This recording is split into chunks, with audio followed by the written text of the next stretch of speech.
At a family dinner, my mom was smiling. My dad was making a toast. My sister was scrolling her phone.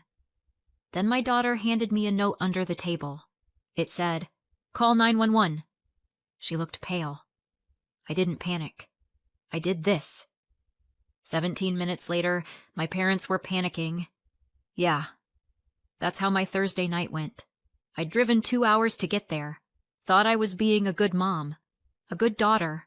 The whole damn thing was supposed to be a quiet evening at the family's countryside retreat, which is a generous word for a mold-scented, low-ceilinged house with suspiciously thin walls and creaky everything. You know the kind. Your knees remember the bathroom tile more than your heart remembers the sunsets. Anyway, my parents had invited Lily, my daughter, to stay for a couple weeks. Just after graduation. They said she'd been looking pale. Said she needed rest. Said they missed her. And I, idiot that I am, believed them. Lily had been quiet since Henry, my uncle, her great-uncle, died. He'd been like a grandfather to her.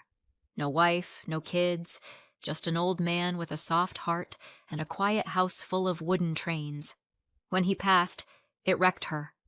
She wasn't answering calls much, but when I did get through, she always sounded tired, not scared. Tired I could live with. Tired I could fix. So I asked if I could come visit. Just for one evening. They weren't thrilled, but they said yes.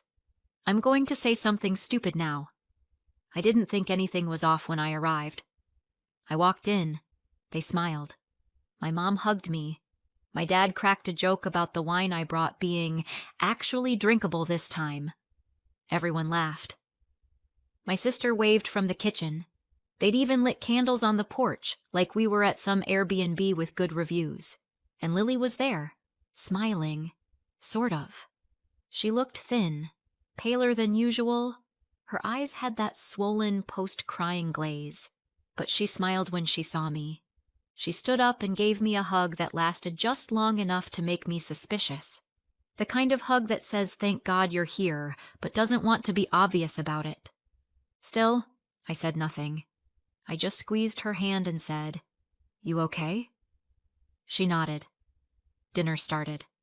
Burgers, potato salad, slices of tomato that looked like they'd been carved with a spoon. Everyone talked like it was any other evening. My dad told a story about nearly crashing a golf cart. My mom kept refilling everyone's glasses with boxed wine and saying, "Just a splash," while pouring half a cup. My sister scrolled her phone under the table. The man sitting across from me, the family friend, smiled whenever I looked at him. I smiled back, because women are trained from birth to smile when men look at them. I didn't remember his name. I didn't remember ever being told his name. And then it happened. Just as my dad raised his glass for a toast, something about fresh air and family and how we should do this more often, I felt a hand brush my knee under the table. Lily. She was sitting beside me.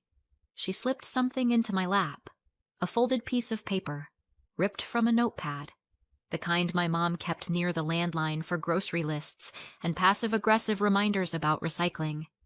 I looked down, unfolded it. 2 words, all caps, call 911, no exclamation mark, no explanation, just that. I froze. She was still looking forward, not at me, staring into the middle of the table like nothing had happened. But I saw her hand shake. I saw her leg bouncing under the table. My throat went dry. My mom turned to me.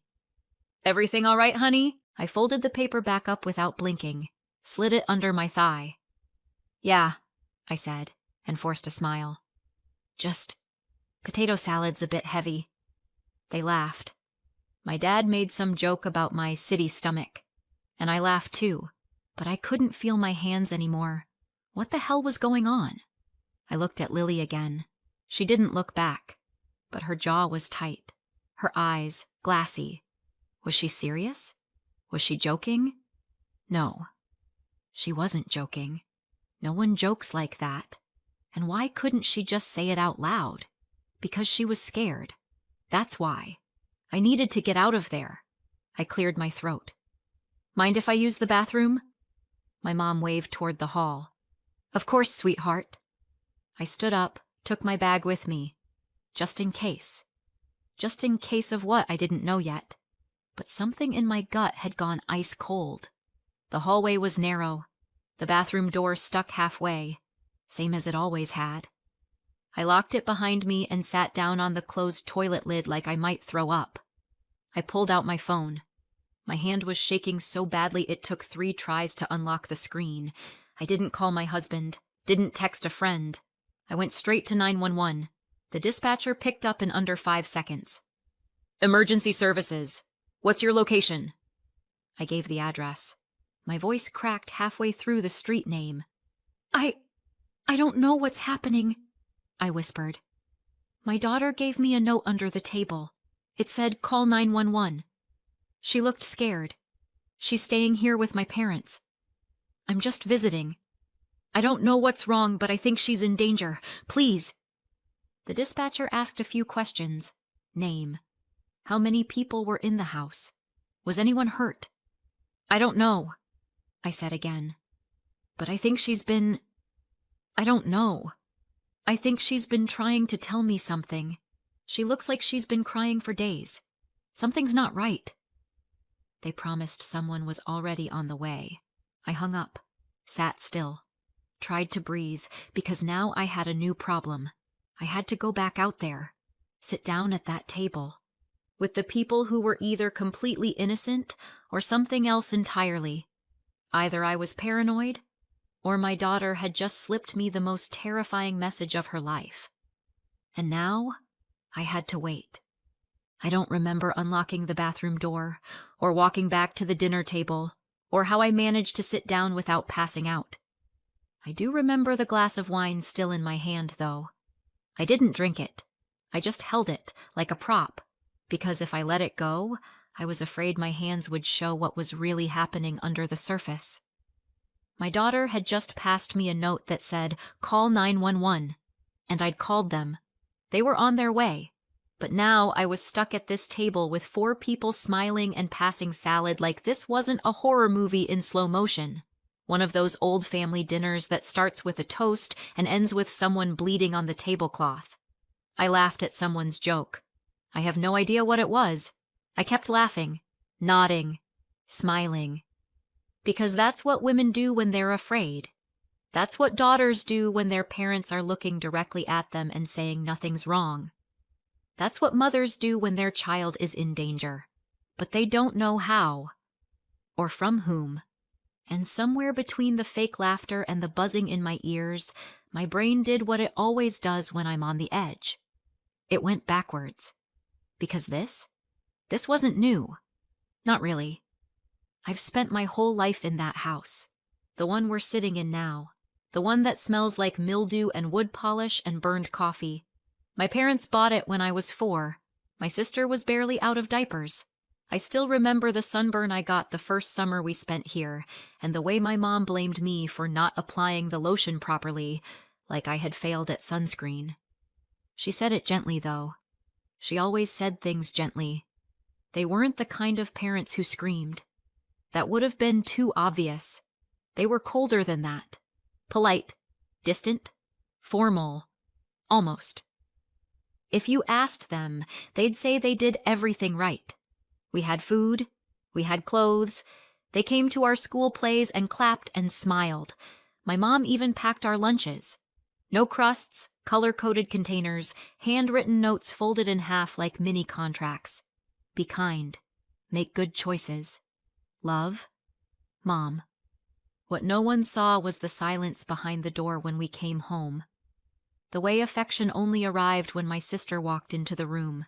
The way I kept trying to earn something that never really belonged to me. My sister could just exist.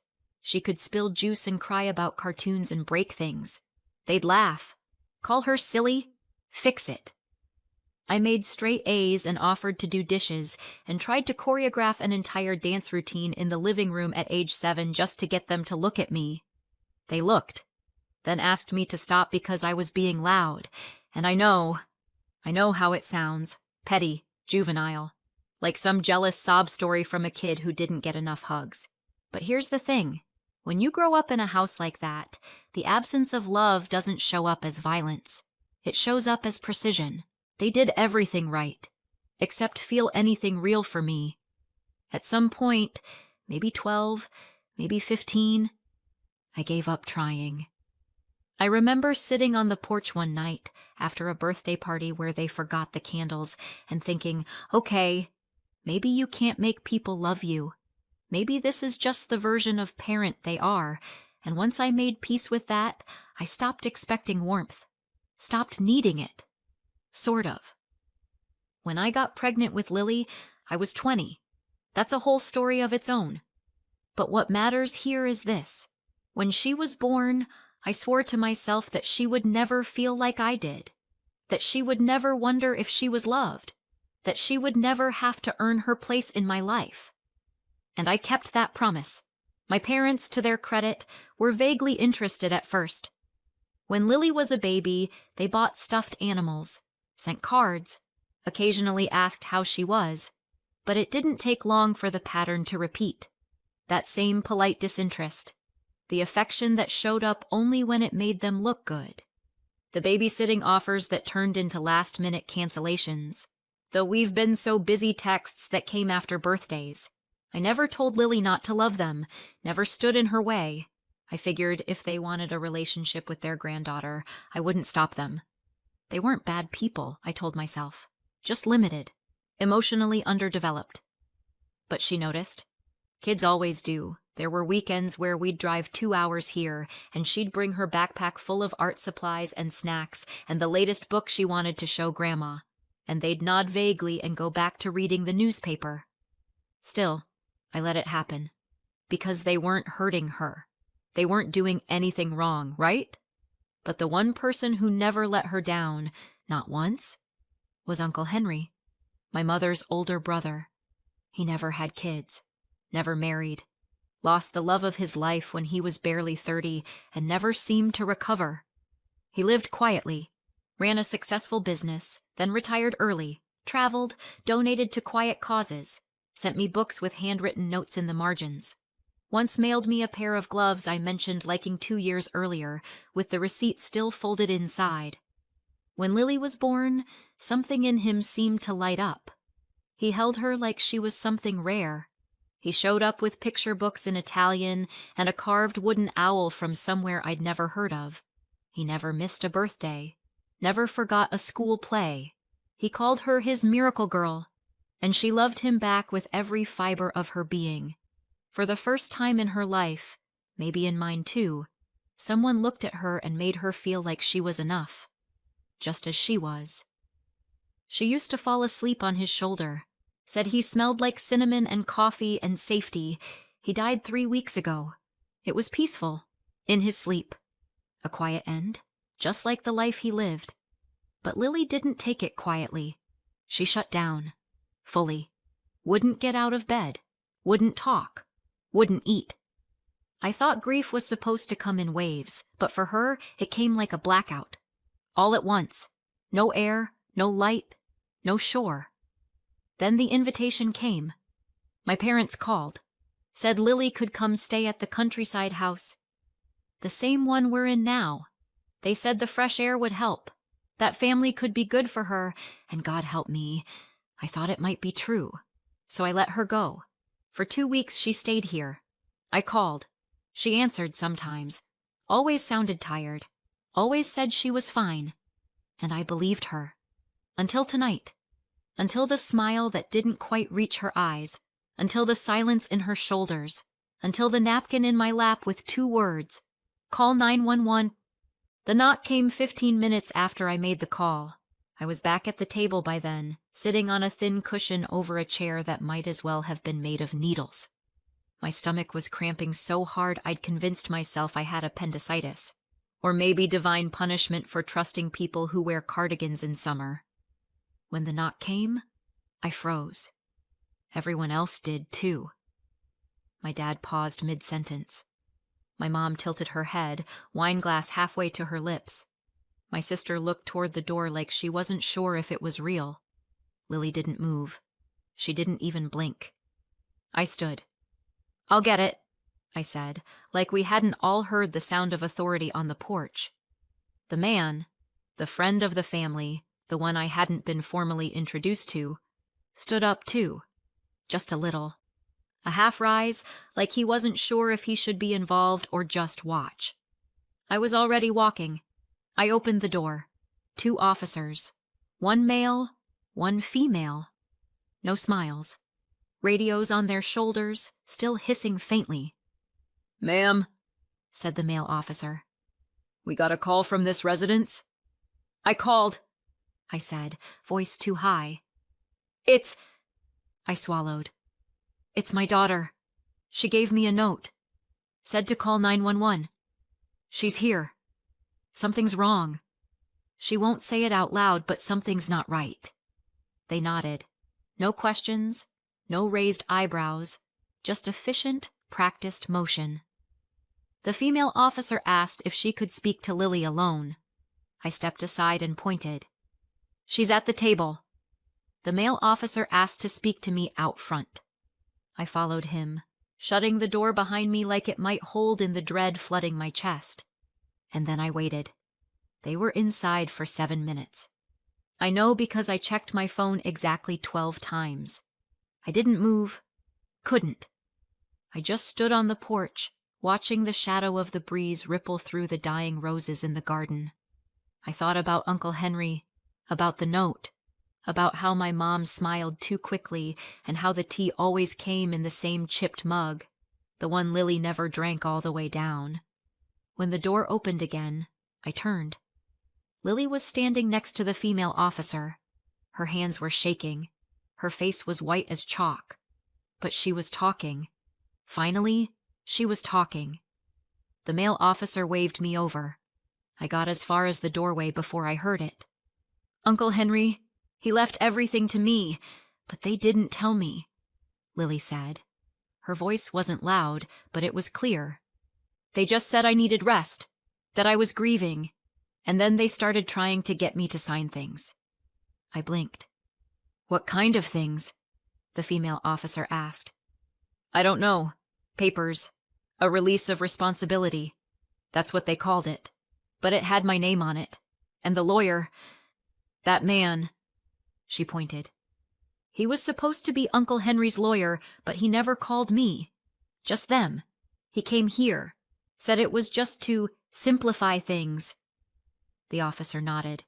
Lily continued, voice cracking. "I said no. I didn't want to sign anything. I asked for time. I asked for a phone call. But they took my phone. Said it was for my mental health. Said I'd thank them later." And then the bomb dropped. I think they were drugging me. The room shifted. Even the walls felt like they took a step back. The officers exchanged a glance. Then the male officer stepped out into the hallway. A few seconds later, I heard quiet voices, footsteps. They brought my parents back in. Then Astrid. Then the lawyer. One by one.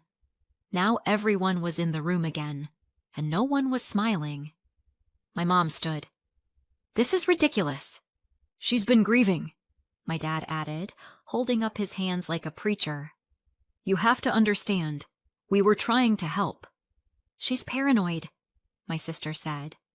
"She hasn't been well since the funeral." The lawyer didn't speak. The female officer said, "We'll need to search the property." My mom laughed. It sounded like glass cracking. "You can't be serious. Based on what? Her imagination?" "We have a report, and now we have a statement. We have probable cause." The officers asked everyone to stay put. Backup was called. I watched it all from the doorway like I wasn't part of it, like I was someone else, watching a documentary about a family that had turned itself inside out. They searched the kitchen first. It took 15 minutes. When they returned, the officer was holding a plastic bag. Inside were loose pills. Small, round, off-white. No prescription bottle. No label. Just tucked away in a kitchen drawer under a stack of coupon clippings. The male officer radioed for field testing. Then they moved to the guest bedroom. The lawyer's room. That's where they found the unsigned documents. Lily's name was printed clearly on every page. Beneficiary. Release of claim. Estate forfeiture. All of it typed, stapled, clean. All of it ready, except for her signature. That part was still blank. And then, the basement. I'd never even been down there. My parents always said it was for storage. Turns out storage meant a finished room with a bed, a side table, and a stack of folded blankets. It was clean, almost cozy if you didn't look too hard. But then there was the bolt on the outside of the door, and the narrow window that didn't open, and the fact that Lily's things were there, her jacket, a pair of socks, a half-finished notebook, her necklace, the one Uncle Henry gave her for her 16th birthday, placed neatly on the table like she was meant to settle in. Except one thing was missing. Her phone. That's what they found upstairs, locked in a cabinet in the laundry room, alongside her wallet. Confiscated for her peace of mind, my mother had said. I didn't cry. Not then. I think I was too shocked to cry. The officers didn't ask for explanations after that. They didn't need to. The man, the lawyer, was taken out first. Hands cuffed behind his back, face unreadable. My parents followed. My sister last. They didn't look at me, not once. I stayed with Lily. I didn't let her go, not for a second. When the ambulance came to check her vitals, I climbed in after her and sat beside her the whole time. She looked so small, curled up in that oversized hoodie, so tired. I brushed her hair back from her forehead and asked quietly, "Why didn't you tell me?" She didn't open her eyes. I didn't think you'd believe me. And that was the part that hurt the most. Because somewhere along the way, my daughter had learned the same lesson I once had.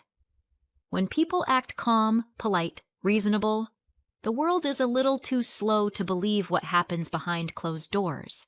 But this time, someone did.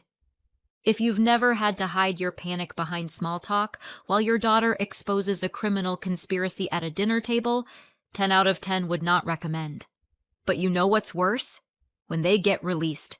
My parents, my sister, the lawyer, all out on bail, pending trial. A non-violent offense, they called it. No confirmed harm, no prior convictions, cooperative during arrest. Right. My daughter was drugged, isolated, and emotionally manipulated by her own family. But sure, let's treat them like they just forgot to return a library book. Lily didn't sleep for 3 nights. Every noise made her jump. She refused to be alone in a room, even with the lights on. She kept asking if we were really safe now, if they'd show up again. Like this was all a misunderstanding that could be smoothed over with a casserole. I didn't tell her how real that risk was, but I started locking the doors. Every door, every window, even the bathroom. Because I know my family, and they don't like to lose. It happened on a Tuesday. I'd gone into the city for a few hours, a client meeting I couldn't reschedule. Lily insisted she was fine. She said she'd stay in, maybe read, maybe finally eat something. I almost didn't go, but of course I did. And of course they showed up. When I got home, Lily was sitting on the living room floor, knees tucked to her chest, phone in her lap, face pale. "They came," she said. No preamble. No greeting. Just that. I froze. "Who?" She didn't look up. "All of them. Grandma, Grandpa, Astrid." I dropped my bag and sat beside her. "Are you okay? Did they touch you? Did they—" "They just talked." She opened her phone, went to her voice memos, and hit play. I heard my mother's voice first, syrupy sweet, like she was complimenting a neighbor's curtains. "Lily, darling, we just want to clear the air. You've always been so sensitive, so poetic. You see things differently. That's not a crime, sweetheart." Then my father, colder. "You don't understand how much pressure we were under. Your grandmother hasn't slept in weeks." then Astrid, sharp and flat. It was never about hurting you. It was about fairness. That money, what would you even do with it? Then my mother again. It was always going to tear this family apart. Maybe if Henry had left it to someone more, well, mature. The recording ended there. My hand was shaking. I reported the visit immediately. The bail conditions were crystal clear. No contact. And they had shown up, uninvited, manipulative, and smug enough to speak freely while Lily was recording the whole thing. Even the officer who took my statement looked pissed. That night, I packed our bags. We moved out 2 days later. Not forever, just until court. I found a short-term rental in a quiet part of town, somewhere with thick walls and too many locks, and a nosy elderly neighbor who stood by her window like it was her religion. Perfect. Lily didn't argue. She just stayed close. Still barely speaking, still double-checking that the doors were locked. I filed for a no-contact order. It was granted in 24 hours. The charges were being finalized. The prosecution was building a case. And then came the interviews. The police separated them. First my dad, then my mom, then Astrid, then the lawyer. One by one. And one by one, they cracked. Classic tactic. Tell each suspect the others have already confessed. Give them a taste of panic. Watch them fold. My sister, the one who always bragged about her loyalty, was the first to turn. Said it was our mother's idea, that she just went along with it. My mom said it was the lawyer's idea, that she never touched the tea, that Lily was imagining the drugging. My dad claimed he didn't know anything was in the drinks, said he thought the locked room was a safe space. The lawyer, bless him, broke completely. Emails, payment records, copies of the unsigned documents, even a folder with printed drafts, including one labeled worst-case scenario script. I almost admired the preparation. Almost. The charges came quickly after that. My father was charged with false imprisonment, coercion, and administering controlled substances without consent. He was sentenced to 6 years in prison, eligible for parole after 4.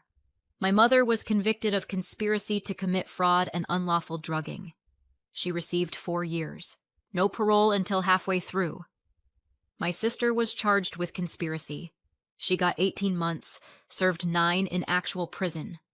The lawyer was disbarred and convicted of fraud and aiding and abetting unlawful confinement. He was sentenced to 8 years. No early release. It didn't feel like revenge. It felt like oxygen. 3 months later, the estate settled. We were called into a lawyer's office. A real lawyer, one who spoke like a person and didn't smirk at children. He handed Lily a thick packet and said gently, "It's yours now." The number in her account was more than I expected. More than she expected. Enough to pay for school, therapy, rent, travel, a life, a future. She cried when we got home. Not because of the money, because for the first time in a long time she felt safe. And she knew they couldn't take anything else from her ever again.